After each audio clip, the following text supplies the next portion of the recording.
Hello दोस्तों, motivational tales में आपका स्वागत है। दोस्तों, आज की कहानी कहानी नहीं, एक प्रश्न है। क्यों समाई मीरा कृष्ण में? यूं तो कृष्ण भगवान की कई गोपियां हुआ करती थीं, लेकिन कृष्ण के प्रति मीरा के प्रेम के कुछ अलग ही मायने थे। मीराबाई भक्ति और प्रेम की एक ऐसी मिसाल मानी जाती हैं जिन्होंने अपना पूरा जीवन कृष्ण दर्शन के लिए समर्पित कर दिया। आइए जानते हैं कैसी थी मीरा और कृष्ण की ये अनोखी प्रेम कथा। मीराबाई का जन्म सन 1498 में राजस्थान के एक राजपूत घराने में हुआ था। उनके पिता का नाम रतन सिंह और माता का नाम वीर कुमारी था। मीरा कृष्ण की बहुत बड़ी भक्त थी।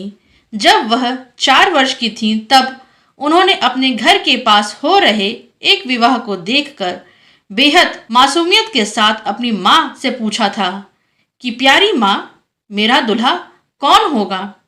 मीरा के इस सवाल पर उनकी माँ ने मुस्कुराते हुए श्री कृष्ण की मूर्ति की तरफ इशारा करते हुए कहा था कि मेरी प्यारी मीरा, श्री कृष्ण तुम्हारे वर होंगे। जिसके बाद से ही मीरा श्री कृष्ण को अपना स्वामी मानकर उनके प्रेम में विलीन हो गई। कुछ समय बाद ही मीरा की माँ का निधन हो गया था। जब मीरा बड़ी हुई तो उनके मन में ये विश्वास था कि श्री कृष्ण उनसे शादी करने जरूर आएंगे। मीरा बेहद खूबसूरत और स्वभाव की कोमल थी। वे बहुत सुरीली आवाज में गाना गाती थीं, लेकिन मीरा की शादी मेवाड़ के महाराणा सांगा के पुत्र राणा सांगा से हुई। मीरा ये शादी नहीं करना चाहती थी, लेकिन परिवार के जोर देने पर उन्हें ये शादी करनी पड़ी। माना जाता है कि शादी के बाद भी मीरा का प्रेम कृष्ण के लिए कम नहीं हुआ। विदाई के समय कृष्ण की वही मूर्ति अपने साथ लेकर गई जिसे उनकी माँ ने उनका दूल्हा बताया था। शादी के बाद मीरा ससुराल के कामकाज पूरे करने के बाद रोजाना कृष्ण के मंदिर जाया करती थी।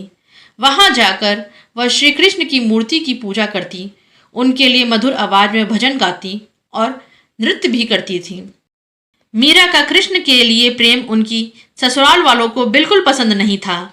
उनकी सास ने उन्हें दुर्गा माँ की आराधना करने पर जोर दिया, क्योंकि उनके ससुराल वाले दुर्गा देवी में बेहद विश्वास रखते थे। लेकिन ससुराल वालों के श्री कृष्ण की आराधना से रोकने पर मीरा ने साफ कह दिया कि मैं पहले ही अपना जीवन कृष्ण के नाम कर चुकी हूँ। इसके बाद मीरा की ननद उदाबाई ने उन्हें बदनाम करने की कोशिश की।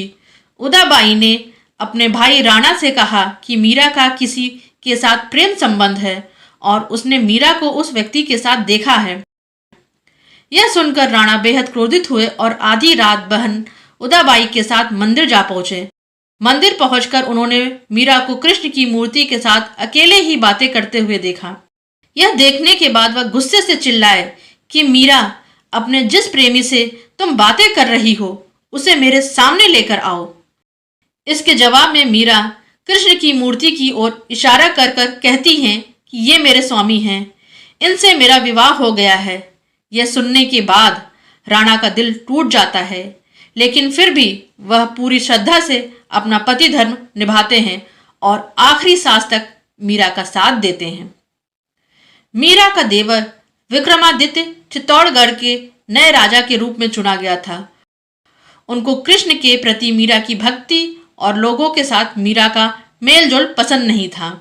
उन्होंने मीरा को मारने के लिए फूलों के हार की एक टोकरी भेजी जिसके अंदर जहरीला सांप था। मीरा ने जैसे ही टोकरी खोलकर देखा तो उसमें कृष्ण की एक खूबसूरत मूर्ति फूलों के हार के साथ पाई। इसके अलावा विक्रमादित्य ने मीरा को मारने के लिए प्रसाद में भी जहर मिलाकर भेजा। मीरा जानती थी कि उस प्रसाद में जहर है, फिर भी मीरा ने वो जहरीला प्रसाद ग्रहण कर लिया, क्योंकि उन्हें विश्वास था कि श्री कृष्ण जी उन्हें जहर से बचा लेंगे।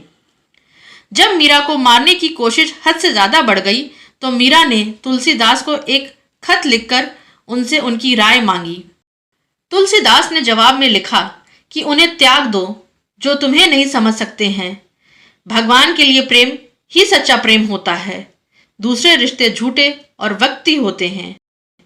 मीरा का जीवन उस समय पूरी तरह बदल गया जब अकबर और तानसेन वेश बदलकर मीरा के गाने सुनने चित्तौड़गढ़ के मंदिर आ पहुंचे। उन्होंने मीरा के पवित्र चरण छूकर कीमती जवाहरात की माला कृष्ण की मूर्ति के आगे रख दी। जैसे ही राणा को यह सूचना मिली वह बेहद क्रोधित हो गए, जिसके बाद उन्होंने गुस्से से मीरा को कहा कि जाकर डूब मरो और जीवन में कभी भी अपना चेहरा मत दिखाना। तुम्हारी वजह से मेरी और मेरे परिवार की बहुत बदनामी हो चुकी है। तुमने हमें लांछित किया है। मीरा ने राणा की बातों का पालन किया और वह गोविंदा गिरधारी गोपाल जपते जपते कृष्ण के ख्यालों में नाचते गाते नदी की ओर बढ़ने लगी।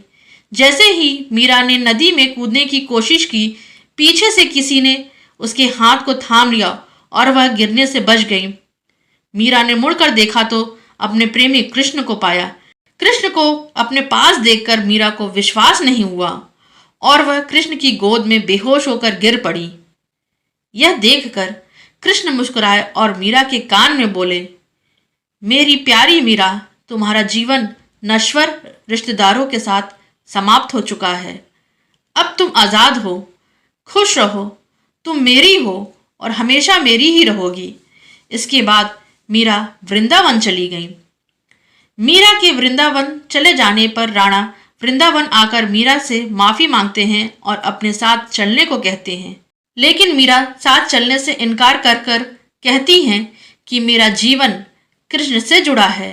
यह सुनने के बाद पहली बार राणा कृष्ण के प्रति मीरा के प्रेम की भावना को समझते हैं और वृंदावन से लौट जाते हैं। लेकिन कुछ समय बाद मीरा भी मेवाड़ लौट जाती है और अपने पति राणा से विनती करती है कि वह उन्हें कृष्ण के मंदिर में रहने की अनुमति दे दे। माना जाता है कि जन्माष्टमी के पर्व पर द्वारका में कृष्ण के मंदिर में मीरा कृष्ण से कहती हैं कि ओ गिरधारी, क्या आप मुझे बुला रहे हैं? मैं आ रही हूँ। मीरा को यह कहते सुन राणा और वहाँ मौजूद सभी लोग हैरान रह जाते हैं।